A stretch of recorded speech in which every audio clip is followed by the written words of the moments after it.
He walked past the shining glass doors of his own empire, but today, no one recognized him. His expensive suits, his luxury watch, his polished shoes, all replaced by torn fabric, dirt-stained jeans, and a beard that made him look older than his years. To the outside world, he was nothing more than a homeless man, wandering the streets. But behind the disguise stood the CEO of one of the city's most powerful companies. A man worth millions, yet determined to find out the one truth money could never buy: respect. For weeks, he had been planning this test. He wanted to know how his staff, the people who smiled in his face during board meetings and bowed in his presence, would treat him when they thought he was no one.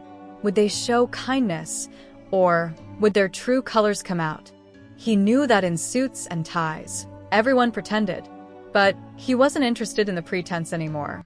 He wanted to peel back the mask of professionalism and see the raw reality of human nature. The morning was chilly as he stepped onto the sidewalk leading to the company's entrance.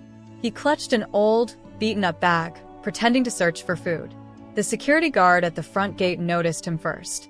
Instead of greeting him respectfully like always, the guard's brows furrowed in irritation. "Hey, move along.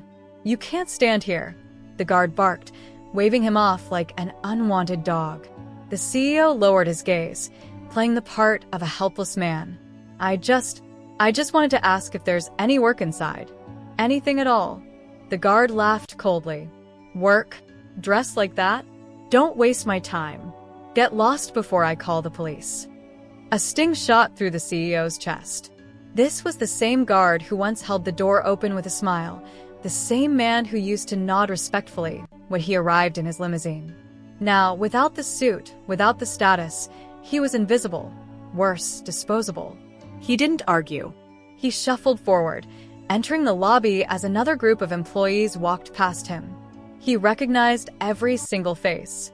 They had attended corporate events, company dinners, and some of them had even shaken his hand with admiration.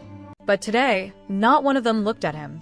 Their eyes darted away, embarrassed or annoyed, as if his presence was some kind of stain on their morning. He coughed deliberately, trying to catch their attention. A young receptionist sitting at the front desk finally looked up. For a brief moment, her expression softened. She saw him struggling to stand, his hands trembling slightly. "Sir, are you okay?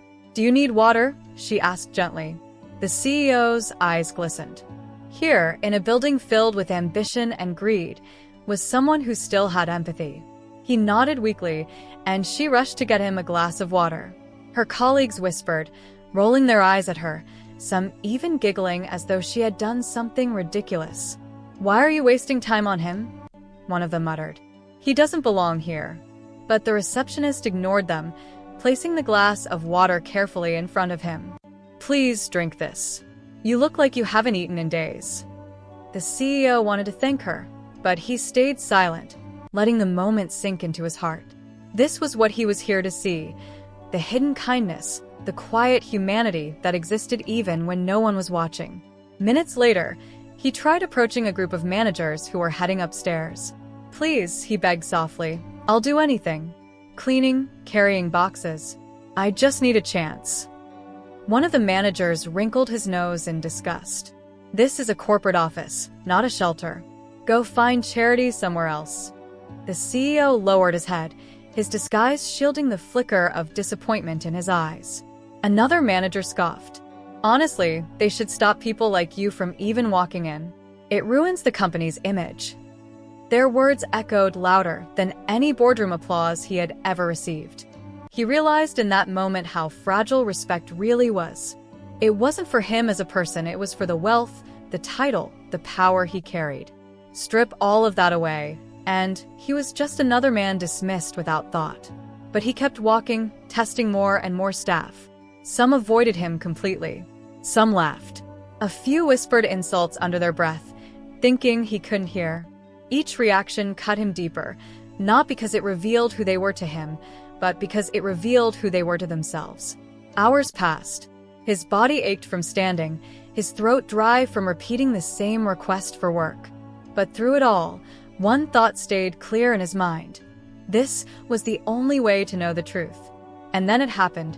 In the employee cafeteria, While others sneered at him for even stepping inside, one young janitor noticed him struggling. Without hesitation, the janitor offered him a seat. "Don't worry, brother," he said warmly. "You can sit here. If anyone asks, you're with me." The CEO's heart nearly broke. The janitor didn't know who he was, didn't care about his rags or his wealth.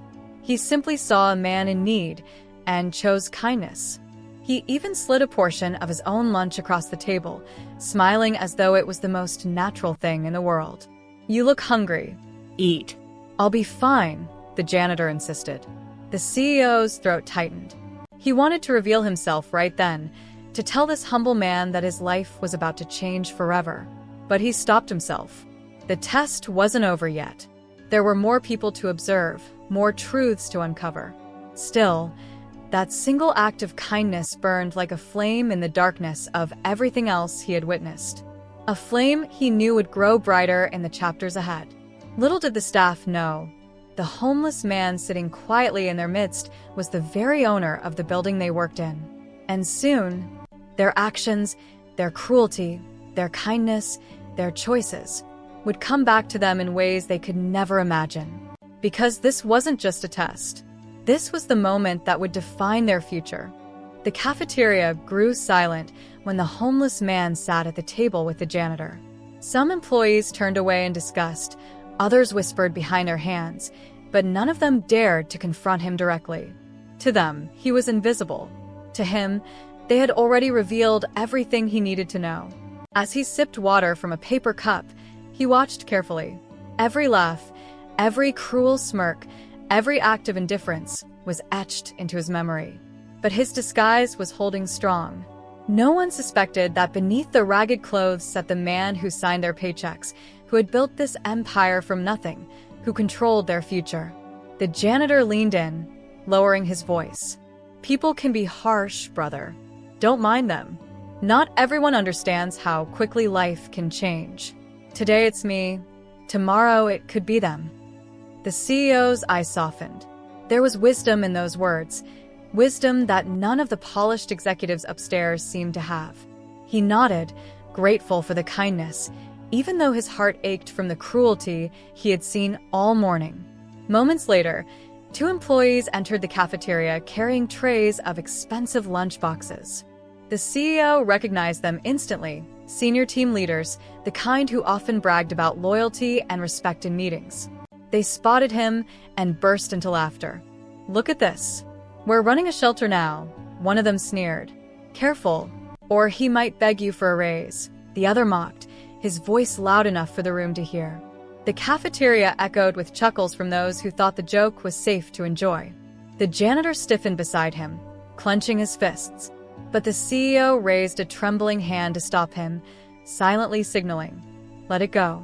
He wanted to see how far their arrogance would go. The senior team leader leaned closer, his tone sharp. "Listen, old man. You don't belong here. This is a place for professionals. People who actually contribute. Not for whatever you are." The CEO kept his eyes down, playing the part of the defeated. Inside, though, his anger simmered. These were the same people who, in board meetings, promised loyalty, respect, and dedication. Yet when stripped of titles, their humanity disappeared. He forced himself to stay silent, to let them dig their own graves. Because soon, the truth would surface, and it would hit harder than they could imagine. After lunch, the CEO decided to push the experiment further. He wandered into different departments, quietly observing how staff interacted. In the finance wing, an employee shoved him aside, muttering about dirty clothes ruining the carpet. In the marketing office, a woman loudly complained about strangers lowering the company's image. Each insult stung, but he endured it.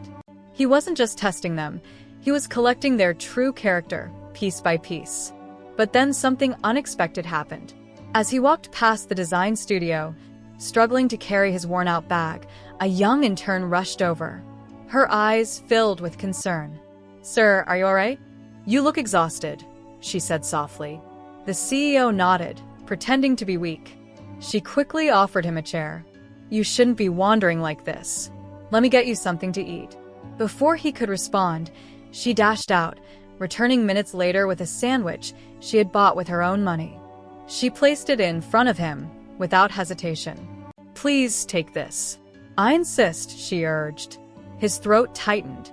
She was just an intern, barely earning enough to cover her own expenses. Yet she chose to give without expecting anything in return. Her kindness shone brighter than any boardroom speech he had ever heard. He thanked her quietly, his voice trembling with genuine emotion. Inside, though, a storm was building. The contrast was undeniable. While executives mocked him, the lowest-paid workers showed the greatest compassion. As the days stretched on, the weight of what he had witnessed pressed heavily on his shoulders. He had built this company believing it stood for dignity, respect, and fairness. But behind the polished walls and scripted meetings lay arrogance, cruelty, and shallow respect built only on wealth. And yet, in the shadows, there was still light. The receptionist, the janitor, the intern. Small sparks of humanity in a sea of indifference. By evening, his disguise felt heavier than ever. He stepped outside, leaning against the cold wall of the building. Employees streamed past him, heading home after their workday. Not one of them spared him a glance. To them, he was still just a homeless man cluttering their path. But tomorrow, everything would change. Tomorrow, he would return. Still in disguise, still unseen. But the test would go deeper. He would push the limits of their humanity, placing himself in situations where their choices would be impossible to ignore. And when the time was right, when their true selves had been laid bare before him, he would reveal the truth. And when he did, it would be unforgettable. The next morning, the building buzzed with life as employees rushed through the glass doors, coffee in hand, minds already occupied with meetings and deadlines. No one noticed the homeless man sitting quietly by the corner, his clothes just as torn, his face just as weary. They had seen him yesterday and dismissed him, assuming he would never return. But he had. And this time, his test would cut deeper. Inside the lobby, he deliberately stumbled, dropping his worn-out bag, so papers spilled across the polished floor. A few employees walked around him without a glance. Some smirked. One even muttered, "Pathetic." Their words burned, but he stayed silent. He was waiting for someone to reveal themselves, waiting for truth to rise above arrogance. And once again, the receptionist came forward.